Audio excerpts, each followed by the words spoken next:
Brood Mama in check. We saw the power of the Brood Mother yesterday when it was in the hands of Jenkins, and not in the way you're normally thinking. We've seen games where Brood Mother dominates, gets a fast Midas, even goes Dagon first, and it's incredible. Yesterday we saw a Brood get completely shut down. The victim of a first blood, huge Sentry dust investments early on to shut her down. They killed 0 and 7 in the first 15 or 20 minutes, and still the team was able to win the game based off the space that the Brood Mother created. So I think a very potent hero, even if they do put resources into shutting Willez down early on, it seems like the way to deal with this hero is to kind of out-push her. Try and find those opportunities where you can knock down towers and TP back to defend when she can't split push quite as well. And we'll see how EG handles that. I'm also curious what build they'll do on the PL. We've seen a lot of different builds, but hopefully it's not a Vanguard first here, Coddle Guy. No, I think Fear, Banana Slam Jamma, they both like that safe lane PL. They'll probably, they'll do the diffusal. Diffusal first is the way to go. You know, just depends on your farm. Some, if they have like a glorious time farming, they'll get the early Midas in there. Oh, well, sure. But, you know, an early Midas stop-off makes sense. Maybe Treads, maybe Aquila. Maybe you go for drums if need be. But going for a fast diffusal in whatever context that means for that game, I think, is absolutely the right play to build that PL. The diffusal is the key item that takes them from a regular Toyota Camry to a Lambo. That's just what makes the hero really begin to be powerful. And sometimes you can grab a Yasha along the way. That certainly doesn't hurt anything here. But we do have a bit of an early pause coming out. But we haven't really missed a whole lot here as we get underway. It's a best-of-3 matchup. And, of course, the loser, not going to be done. There's still the lower bracket. It's a double elimination bracket here. This is still the opening round. And I'm not sure what happened to our local, but sorry, YouTube folks. You did miss the draft. I started one, I swears it, but I must have tapped the button by mistake. So here we go, EG versus Boreal. We are just before the Creep Swan, and Boreal off to a very aggressive start here. They've got 4 heroes invading the enemy's Ancients of all places. Normally you'll see Dire invade the jungle, but here they're looking for maybe just some little straggler to poke towards that top lane. There is a Radiant Observer ward on the high ground here that they're just about to walk over. So the jig is up, and it looks like this won't yield any kind of a first blood. Instead, both teams will grab a bounty rune apiece. I thought at first maybe PPD wasn't going to be there to block for the Universe off lane, but it looks like he is heading there now. No, he's going to help block the mid lane. So that does, you know, it's a little unfortunate there for Universe in the off lane. He just, his purpose here on the Morphling is to get levels. If you can get some CS, that's wonderful, but you got to get those levels together. By level 5, you can be pretty effective. You'll have at least your Tranquils, maybe the start to your soul ring, maybe a soul ring if you're lucky, but you got your level 3 adaptive strike, and that's when you can really start to go to work. So we'll see. That max 3.25 second stun. Let's quickly introduce some rosters here, though. Radiant side, we've got the Evil Geniuses. Safe lane, it'll be Fear on the Phantom Lancer. Owie 2000 takes the Demon Witch Lion. Mid, that'll be Sumail here on the Shadow Fiend. PPD on the Earthshaker. Headed up top, and it's Universe in the off-lane Morphling in a 1v3 scenario right now. We'll see how he fares. And for the Dire side, it's Boreal Esports, the team that made it through along with Void Boys from phase number 1, and now they have the challenge of facing the Evil Geniuses in this top lane setup right now. We got who I'll say Shark, or Shark Knee God Fan, who I believe is a stand-in right now. He's playing your Witch Doctor, sporting the Zyori cosmetic get-up right there. We got Tiburon, who's going to be playing your core Slardar mid lane, going toe-to-toe with Sumail on the Shadow Fiend. It's going to be 747, I believe, sponsoring his girlfriend Susie right there. On your Troll, and that leaves bottom lane Mr. Will Ease, or Will Easy. Not having an easy time right now. He's playing your Brood Mother here in the office. Is it Will Easy? I keep saying Willez. I actually don't know. I say Willez, you know, but we'll see. Oh, man. Arguing about his name. I'll miss the first blood. Sumail. Okay, he gets a solo kill on a troll. I feel like this really should not happen in most cases, but the troll did get his follow before he died, and well, you have to pay a little more attention to that mini-map here, as Sumail is just off to an amazing start. He was already dominating the troll in terms of CS, 12-4 versus the 4-0 troll. Now with the first blood in tow, yeah, this is going to be a tough lane for the Dire. I don't know if Boreal, when they first picked the troll, I mean, it's obviously very, appetizing to pick up the troll when it hasn't been banned out, but I don't know if they were going into this game thinking it was going to be a mid-lane troll, but this troll is going to have a hard time against Shadow Fiend. He needs help. And as far as the available help, well, we're looking over Witch Doctor, probably one of your better options. Lich, not the biggest ganker as it is, but if they don't help him out soon, Sumail is really going to be able to be dominant early on in this game.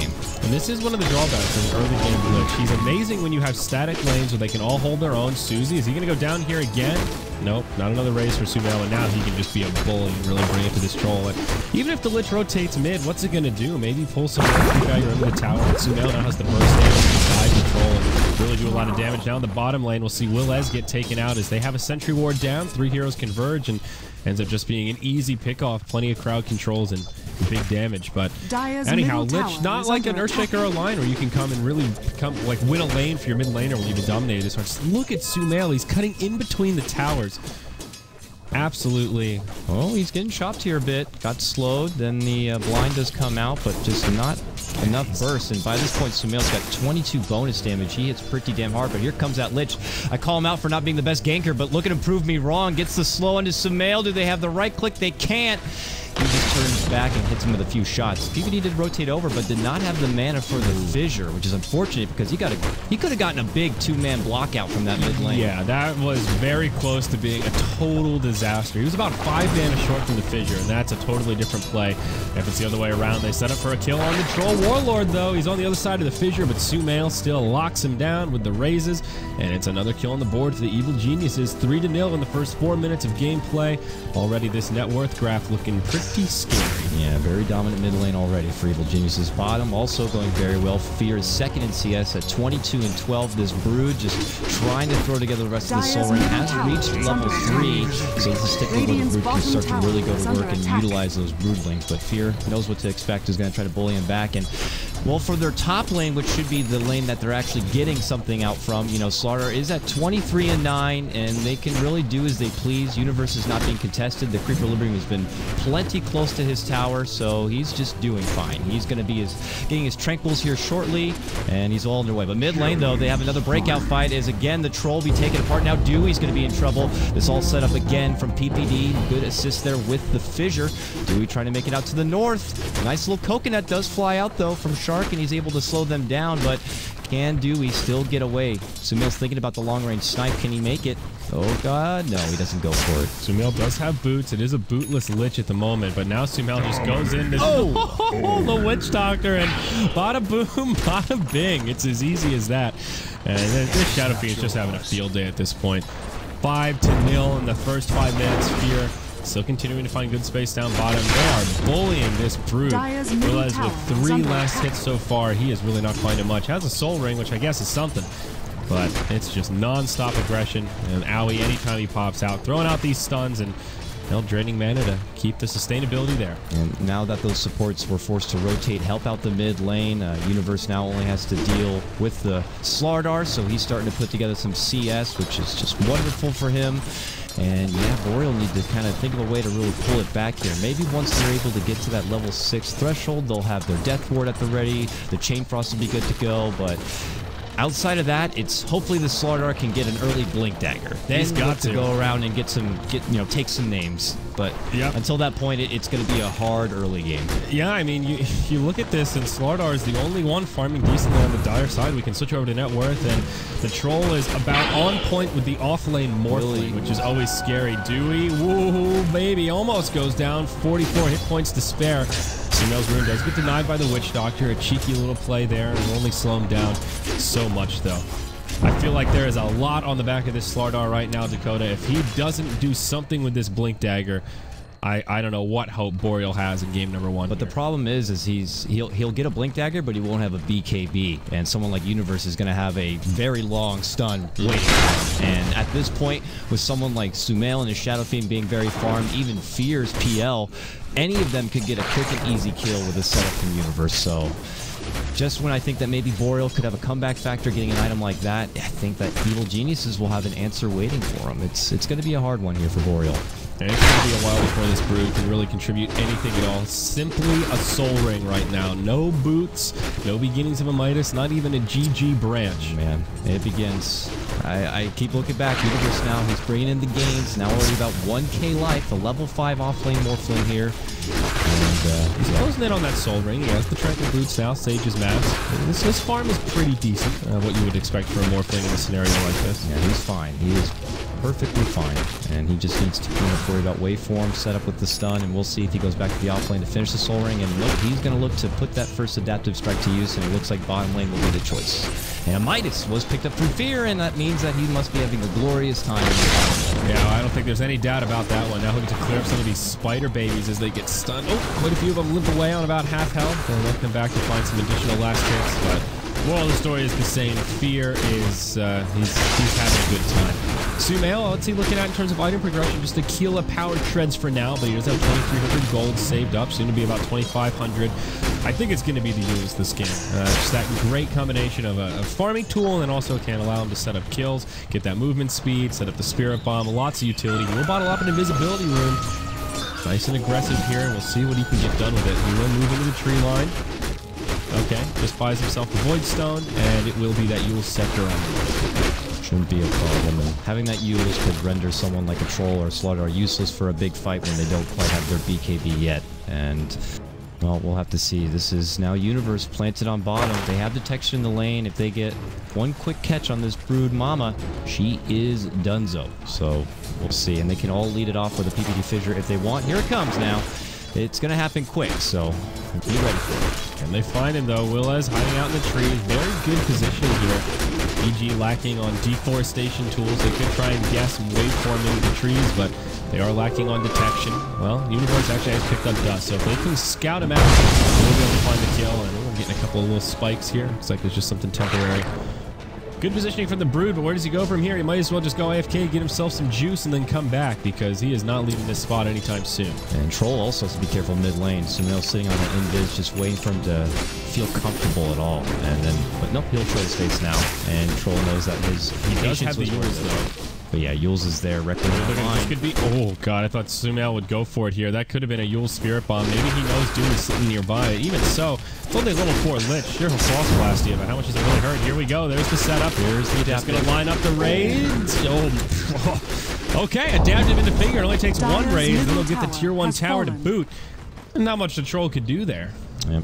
Now the pressure towards the bottom. This is supposed to be a lane for Brood where she's moving towards the tier 1, getting it down early and just taking control of the lane, but it's her tower that is going to have to be defended. So she's just going to try to continue to make this work, and Boreal going to have to make the best out of, you know, working as a 4-man hit squad outside of the Brood, because she's not going to be coming to participate in these big fights, and I just kind of feel like it's going to be Boreal with their hands full. And there's the Soul Ring now for Universe, so mana is no problem. Yeah, there's your Blink Dagger on Slardar, though. If there's anything that Boreal's been waiting for this game, this is it. And they'll need to try to make some plays happen with it. Willez does have about 1,600 gold on the Brood. He could be looking at a recovery Midas, and still some room to recover. Honestly, even though he hasn't done much, he's done a pretty good job just hiding in the trees. It will be that Midas recipe. He's 0-1 and 0, so given how much attention they put on the bug, I feel like only dying once is a victory. Okay, this is the big thing, though, for Boreal. They got their Blink Dagger on the Slaughter. They got the smoke. They're going to go out on this expedition, and they got to come back with a win. Sacagawea and shit. They got to make this happen, and they have eyes towards mid lane. They want that freaking Sumail Shadow Fiend, if possible. Universe would be a tough target to take down. He can always morph in more strength, so that's not the best. But they got to get something here, so... He's actually still got a long ways to go in terms of morphing. They'll move into the jungle. Smoke gets broken. Sumail scouts it out. They move deeper into the fog. They don't find him quite yet.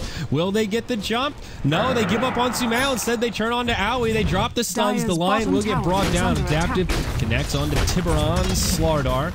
And it will just be a quick hit on the Lion. All things considered, less than ideal for Boreal. They'll take anything they can get, but definitely hoping for a core over one of the supports. Yeah.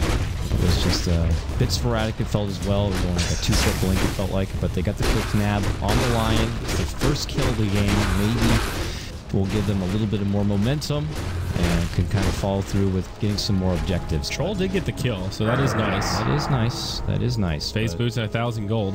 But Fear is on the way towards the defusal. He is only missing the second Blade of Alacrity, so that is scary. Just when you think the end world gets something done in one place, you look somewhere else, and Evil Geniuses have something waiting for him in the wings. And a Midas is going to be picked up here for Brood. Just trying to put together some early burst of farming XP, it feels like.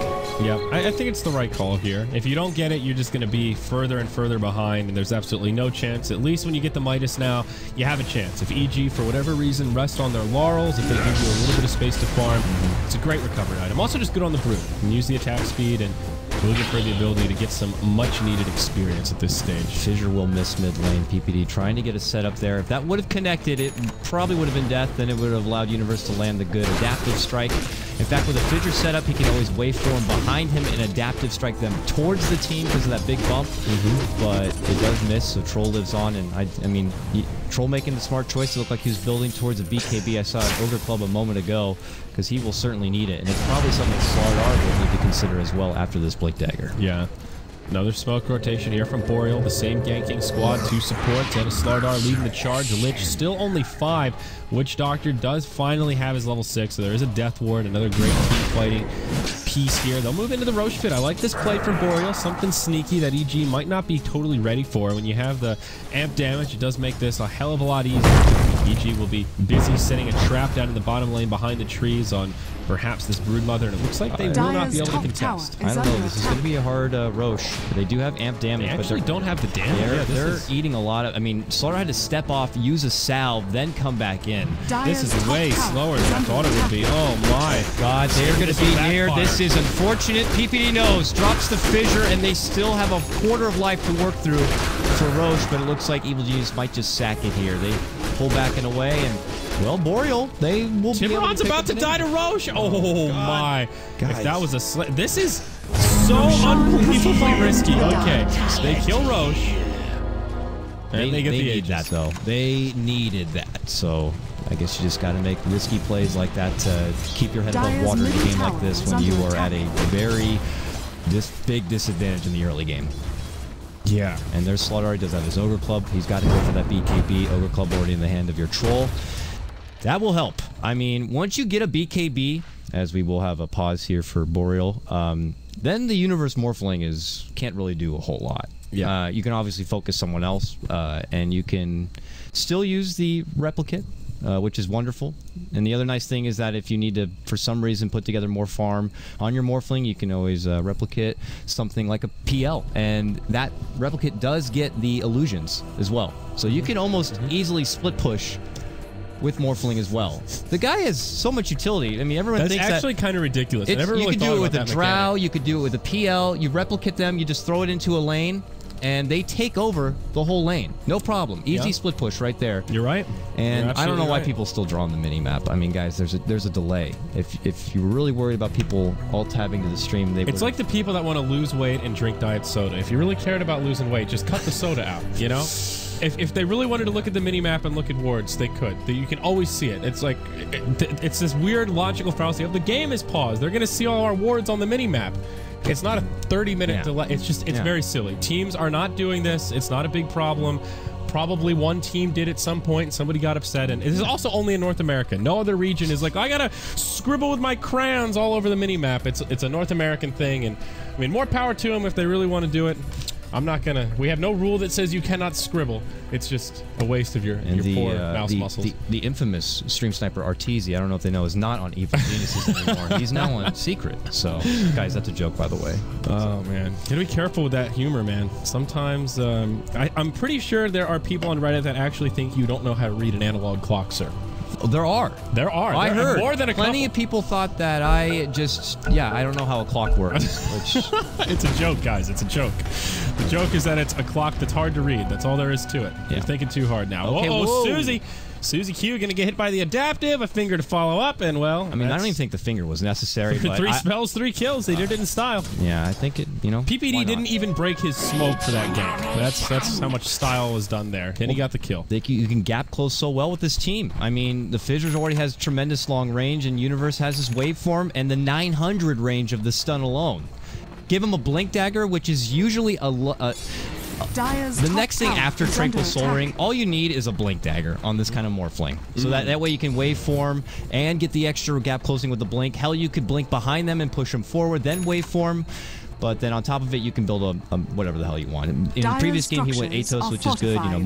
More life. You stun them, and then you can slow them after. They're not going anywhere ever. So. And if you have enough farm, you can't always go for an E-Blade as sort of a big ticket item. If the game goes on long enough, gives you a lot of utility to either use it defensively, set up kills with kind of a shotgun. So much versality with this hero. A good high ceiling to build into a core as well. Just like a support rating or something like that. Fort Milano, what have you. EG will continue to take objectives around the map, though. top tier 1 tower goes down. They'll lift their bottom tier 1 as the Broodmother starts to put some damage into it.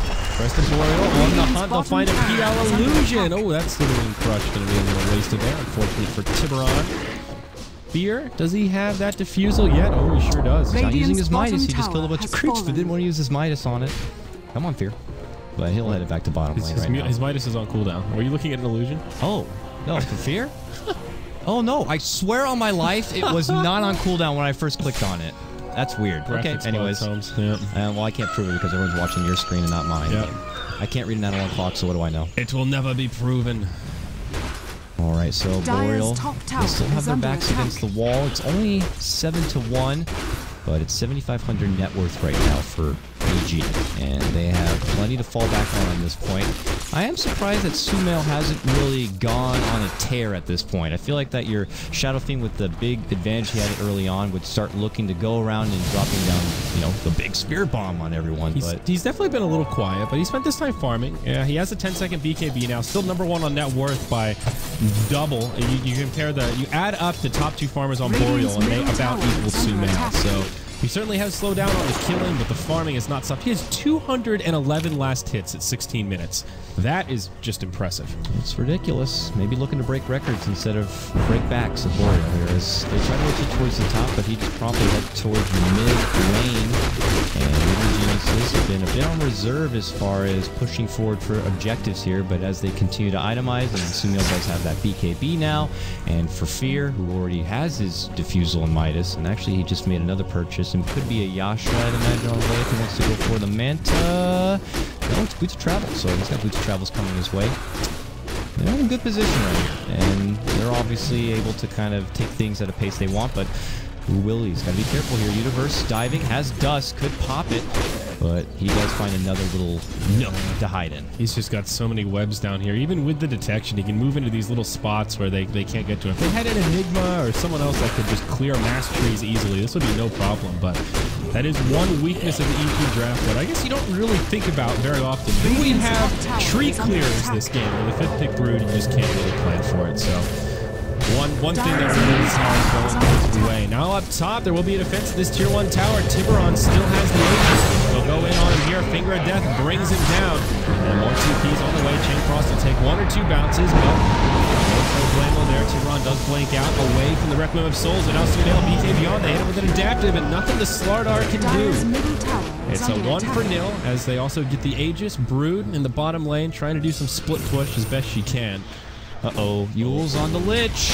One raise, the adaptive, and he's in a coma now. Yeah, he's not going anywhere. Yeah, that's unfortunate.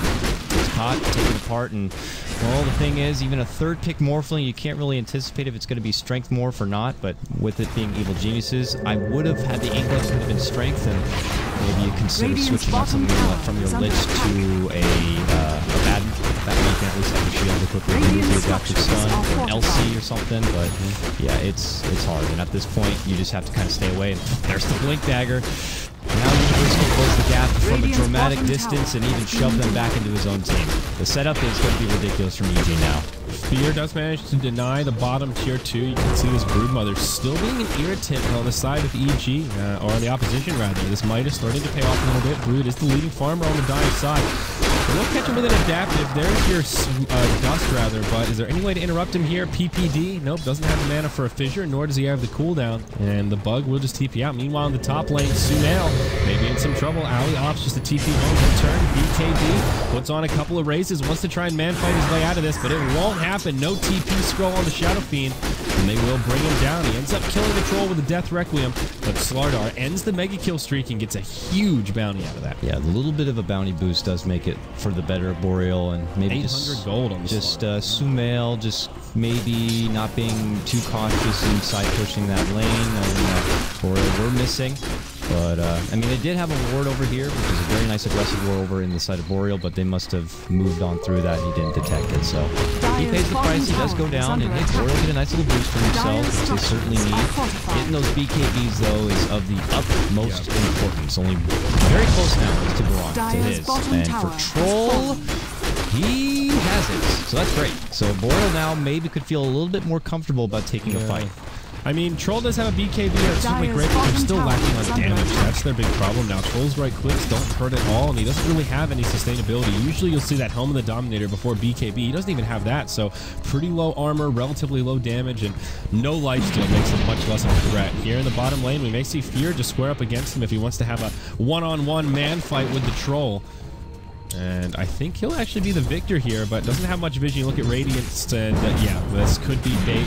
Throws out the Phantom Lance and just backs up. Okay. Spirit Lance, rather. The nice thing for Boreal, though, you feel like maybe they're lacking a bit of damage in the right click from Slaughter and Troll, is they do have the Death Ward, and he has some reasonable farm on this Witch Doctor. He's got 2 components towards an Agnes, and that can get a bit ridiculous. And if they don't anticipate it and they don't use their stuns properly to stop him from doing it, and they can do a tremendous amount of damage, and they can end up wiping EG if they're not prepared. But EG have a wealth of stuns to deal with the Death Ward. Is the other problem is that they got a Lion who's got 2 of them, PPD's got plenty, and that Adaptive Strike. Gem up on Universe. I was just wondering, when will they pick that up? And now Willez finally gets sent to the grave.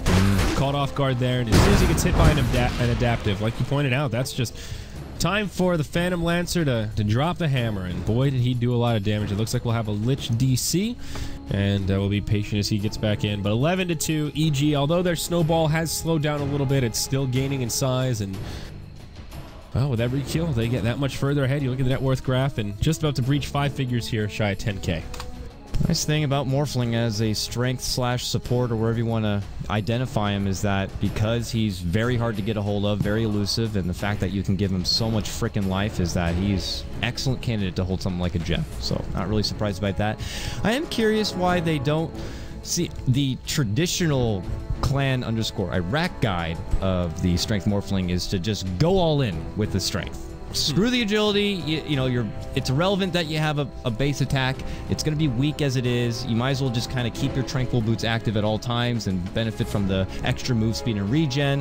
And pretty much all you need to worry about is setting up plays for your team. You know, being there to kind of get the quick adaptive, and you can always use the replicate to be your source of DPS. But he's keeping a bit into agility, actually quite a bit. He could easily bump himself up to about 2K right now if he really wanted to. But yeah. I guess, you know, you can always hold a bit for some base armor and some sort of right click. But, you know, I guess to each their own. Some people like to go really all in with the gains. Yeah, I mean, I may be thinking that one thing that you can do by holding the agility is you can sort of bait your opponents a little bit, where if you go full strength and you get low, they know they can commit on you. Here they have to make that judgment call. Do we want to try to fight through the morphing, or do we just want to back out because we know we can morph some? So that can be a little bit of a deterrent in terms of trying to kill the Morphling, but I'm a little surprised as well. Maybe Universe just feeling like they don't need the max stun duration. I mean, they've been doing fine with it at about 50%, so why bother? You know, why add more if we're killing them in 2 seconds if the max stun goes up to 4? I don't know. It is a bit peculiar, though. I mean, he will have it at least at the 4.25 threshold. Like, he'll always make sure that he has just enough strength so you can get the most out of it.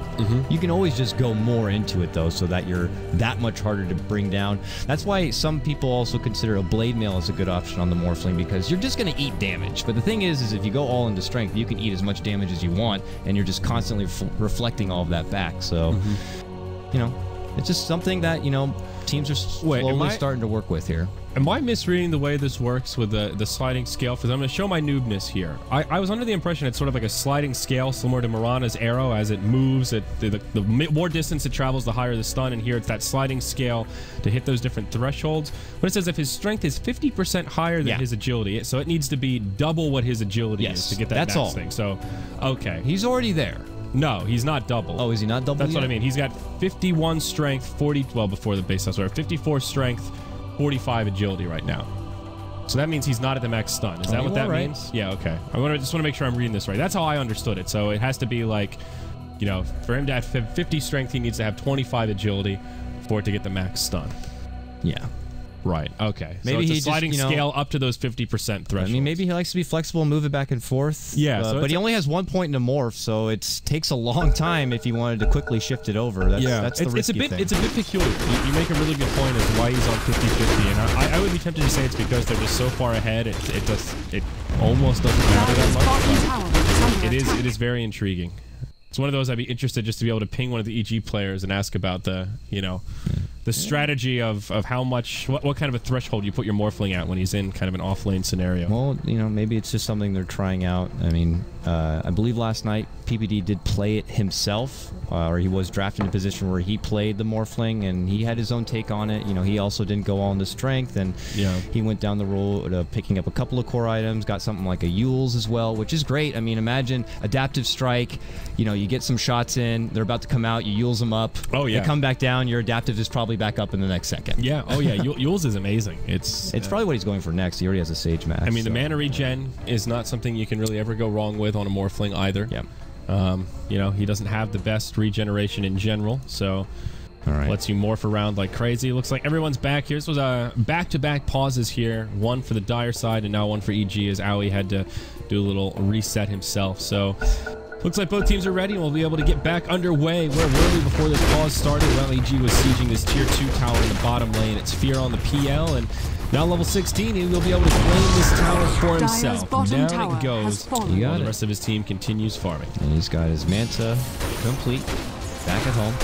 And we'll just continue to slowly siege this bottom lane because they have vision. They see trolls in the jungle. He's not looking to come to defend. They see that the Witch Doctor's mid, and they even see so many people top lane. Look at this. This is just a free glyph. Yeah, he knows that he can get away with this, and finally he sees the troll leave the lane, and he's like, okay, I can pull back. That's just good ward placement coming out from Evil Geniuses to get that bit of intel and know how long they can work in these lanes before they're forced to pull back. Forcing out a glyph right there, that is just amazing. EG are starting to tighten the noose a little bit. There's 2 outer towers remaining, one of them pretty low. There's a chance they'll be sieging high ground in the next 5-6 minutes when that glyph may really come into play. Roche is right around the corner also, maybe something EG won't hand over for free this go around. We'll see them get aggressive up in the top lane here, trying to close the gap onto Dewey. He will. Adaptive Strike connects from the side. That's an easy pick on the Lich. Now the waveform across the trees onto Tiburon, but Slardar will scoot away.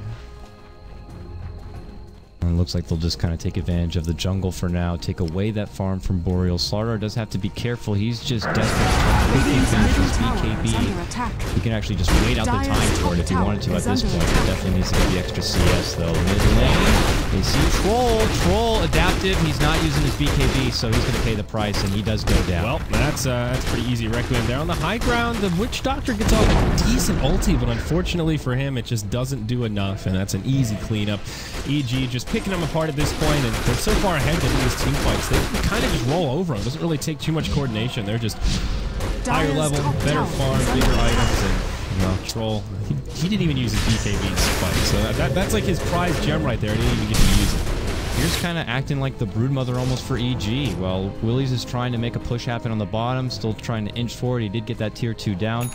Fear does the same kind of job here now on the top lane, even forces the Broodmother back to defend it. And maybe now at this point, Willies will kind of make a home in this top lane so we can get the tier 1 and tier 2 there. He went for BKB, not the Necro or anything like that, so a sign that he actually wants to get a little bit involved and try and look fight. At EG's team. You need a BKB. Well, it's on all the cores I would agree, except Brood is... I think ideally he would not want to fight and just try to split push. Maybe rat their way to victory, start working the weapon in the top lane, take out these towers, and to me that says items like Necro Book, Desolator, Vladimir's Offering, Aura-based items that help your creeps push a little bit more. BKB, that's when you actually want to fight against heroes and not just play Farmville all day. So we'll see how it ends up working out. Mid lane, Susie going to get caught out by an Adaptive, and that's a big, juicy stun. It's another kill on the Troll. His team's in the Roche pit, but without the Troll ult, do they even have the damage to bring it down in a timely manner? PPD in the neighborhood. He picks up the double damage, but doesn't scout it. They don't have the intel, and a lot of heroes missing off the map. Maybe EG will get skeptical here. They probably just think that Boreal's waiting in the base, looking to defend. So this is going to be an easy Roche here for Boreal. And it doesn't really make a difference, though. And Aegis on the Slardar at this point, that's really not for Boreal to try to flip things around. Well, there's going to be a point here very soon when you might be with that Aegis and the Troll back and alive and as BKB at the ready that they will need to take a fight because the late game also looks pretty promising for EG. So if they want to get a turnaround play, they need to take a big fight here soon. It definitely doesn't want for sure. Oh God, Willie's dead. My. Fear doing huge damage. Forces out. He's going to go down. He's dead. He dies to all the illusions. Oh my. Oh boy. Well, he does have a buyback at least. Now a full butterfly up on Sumail. EG will just continue to siege this and do it slow and steady. No reason to force the issue here. That's just a freebie. And you look at this net worth, and it's just getting getting worse. I do want to mention, though, while we have a little break here, I did mess up my math talking about the morphing, the whole adaptive strike thing. 50% is not 100%. I was saying it has to be double. 50% is not double. It's half, and then just want to clarify that I actually went full dirt mode on that. It's been a while, guys. I'm not a human calculator. Sorry. And how often do you really see a strength morph? How often do I really do math these days? And it's not often enough, I guess, is the real question. Calculus was the prerequisite to be a Dota caster. If you did not. Hey, man, I passed calculus. It was just many a year ago. I can't read numbers on the clock, so I am way behind. We need to hire. BTS is officially hiring a math tutor. If you guys know anyone, send us your credentials, and we'll think about it here. EG, they're just playing with their food before they eat it. This is that stage where Boreal's just locked on their side of the map. They can't really come out too much further than that. EG clearing out their jungle, the enemy's jungle, both sets of ancients. I mean, they don't have to win right now because they've got the farming tools and they've got the. But I put out this like griefing sigh because then you check out someone like I'll look over at Sumail who I haven't seen in a while and he's got a freaking butterfly, you know. And now they're doing work. Willie's stunned. There's a finger. There's a follow-up stun. He's not going anywhere. They don't even have time to use their BKB. No, they don't. Adaptive, and you die before you can even. That's BKB. what makes this stun so good. Is there is no time. There is no time. There's no casting time. Like, it's instant. You can't disjoin it. You can't react. And when you get something like a blink, look at that. Look at Dewey. Dead. Bing. Boom. Bomb. Boom. Dead. It's actually ridiculous. The blink makes it instant. And you don't need a second to get it. Up top, are they going to get fear? He goes in on to 747. And Tiburon's nearby. Hits him with a slithering crush. And they do find a kill there. But Sumail, meanwhile, sets up on the Witch Doctor. He gets a freebie.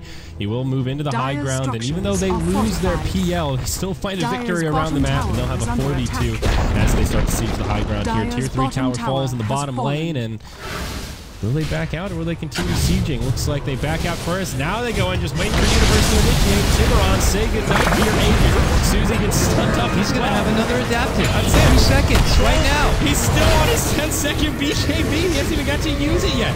Now Sumail, his BKB's on. Tiburon gets to pop his Willez as well. Everyone's shining yellow. But it's the Dire side that's on the back foot. They'll be forced to move back to the well. Chain Frost. Boom.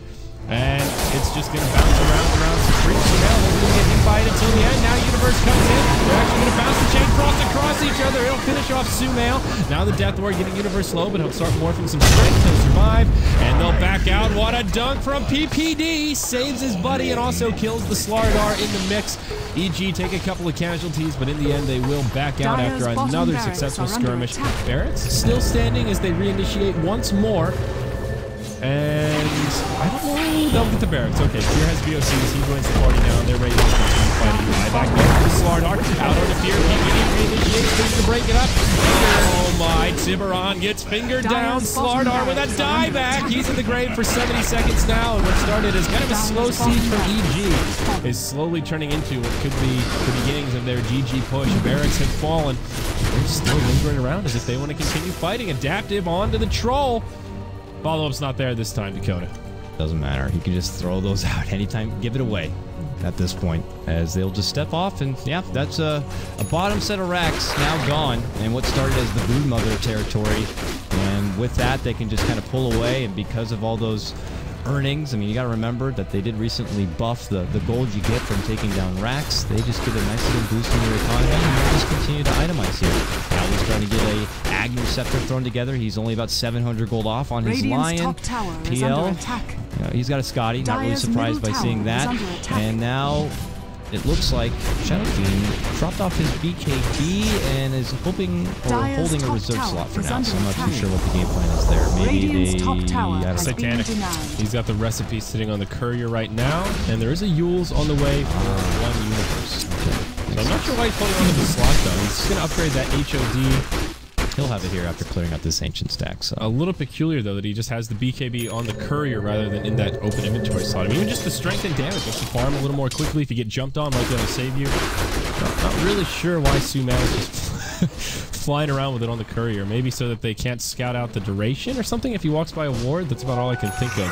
Okay, Boreal, they have left their home and they're actually going to go on the assault, but there's Troll getting hit from their adaptive, and well, so much for Will that. Susie get to BKB this game? I don't think so. Nope, 10-second BKB, still ready. Oh boy. Well, Okay, well, maybe we see the answer for Troll at least now, and you better be prepared for this potential kind of stun lockdown. He does again here on the Shark. Shark is going to get blown up. He goes down, 2 drops to Boreal.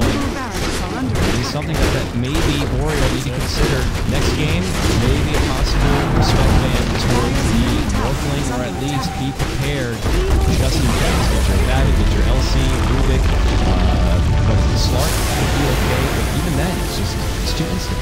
Yeah, it's... I want to see it in a more even matchup. Of course, this series a little more one-sided, e.g. very heavy favorites for all of Phase 2 in general. So here in the first round, you absolutely believe that you'd expect a game like this to happen, perhaps, but